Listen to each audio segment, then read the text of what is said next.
G'day people. I went for a ride up to Warwick Station and beyond yesterday, and for the third time got thoroughly lost around the detours that main roads have got set up around these work sites where the PSP is currently closed. So this is just a follow-up video to just discuss the terrible signage and maps, or lack of maps, that they've got there at the moment.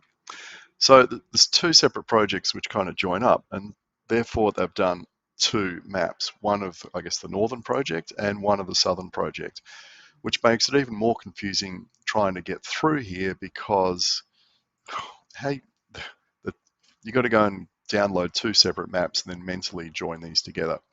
Now, another option, of course, is this is what a lot of the signage along the detour looks like. I don't think anyone's inspecting it and making sure that the signage is actually stood up. And even worse, I don't think any of it's fit for purpose. Now, I took these photos when the Borlu Bridge project was underway, and also the Burswood Park, I guess you call it PSP duplication. And these are signs that work really well. Why? Well, they're large. Obviously, they're using the standard yellow reflective kind of stuff. Big arrows, so it's very clear which way you're going. And they've got both a pedestrian and a cyclist symbol, so you know who it relates to. And you can see these from a mile off. These are great.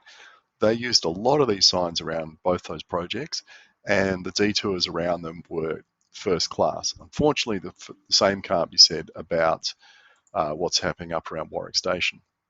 Now, if it was me and I was just doing the detour going north, that's kind of the minimum level of signage that I would have put up along the route.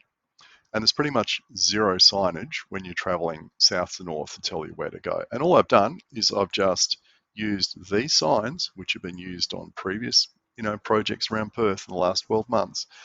And that's what I would have done. And obviously, because of the scale of the map, I can't put them down absolutely everywhere. But you might notice even on these long stretches here, I've used these kind of two-way arrow signs to tell you that, yes, you are heading in the right direction, and no, you're not going to turn off down one of these side streets. Just keep going straight ahead, and eventually you'll get to a left turn arrow up ahead.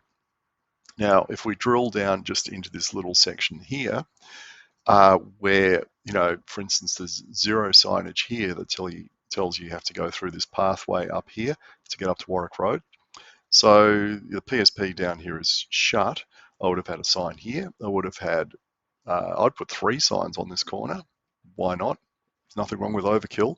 I'd have a sign telling you to go straight ahead through there. And look, you might even consider putting another sign up back here somewhere to tell you, yeah, I know it's a dead end street, but keep going. And you get to here and you go, where am I going? Oh, now I can see this other sign up ahead. Yep, I'm going the right way. Off I go. There's nothing up here in this sand pit. There's nothing to indicate you go up here and cross over at the lights.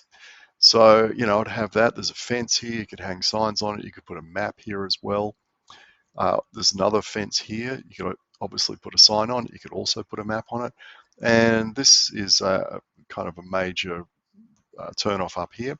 Again, you might even consider having a couple of signs on this corner to really tell cyclists that the footpath ends, that they have to get onto the road. I mean, that would be another type of sign to put up there. Footpath ends, get onto road, and you're turning left, and then just continue that all the way along this pathway. And I think that would work. Because, if you just put up that minimum amount of signage, it'd be dead easy to, work out where you're going. Because what I did is I completely missed this turn off because there was no signage here and there was no signage here. And I rode all the way up here and then looked at the maps on my phone. I came all the way back and I was thinking, where am I supposed to go? And then I saw when I looked at when I zoomed in on the map, which you can't see just in the normal view, I saw there was this little pathway through here, and I was like, oh, is that where we're supposed to go? So look, I'm not a traffic manager. I'm not a traffic engineer. I've got no qualifications, but I've used a lot of detours, and I think this would, this should be the minimum standard for a detour like this. Why It's not like this. I have no idea. I don't know what the existing traffic management plan says, how much signage has been put on it. I don't know who's approved it. I don't know why the main roads okayed it without this kind of level of detour signage. I don't know if anyone's going out and inspecting the signage to make sure, maybe the plan says, yeah, this is what's supposed to be in place. Well, who's reviewing the plan against what's on the ground to make sure, this is in place? Who's going out to make sure that signage hasn't been stolen or run over or blown over by the wind and is providing no value whatsoever. I mean, taxpayers are paying for this. Main Roads are giving money to the contractors. Who from Main Roads? Where's the project manager or whoever who's going out there and making sure that this detour, which has been in place for quite some time, is fit for purpose and it's safe, and the contractors are actually delivering on what Main Roads expects them to deliver. I mean, there's minimum standards obviously set down in the Austroads guidelines. Are those standards being met? Or heaven forbid, Main Roads has paid for a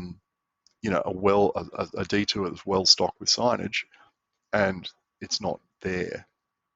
So that would raise other questions, I guess. We bring in internal audit and stuff like that.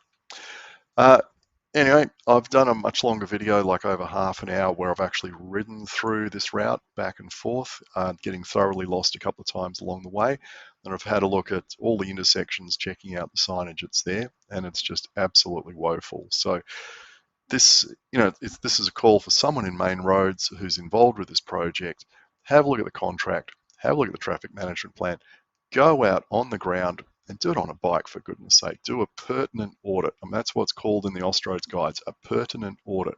Get on a bike, ride the route, check out the maps, and fix this. And for goodness sake, make that the standard, and don't do this again on the next project, because if we're not learning lessons from this kind of woeful shambles, well, we're really not moving forward, are we?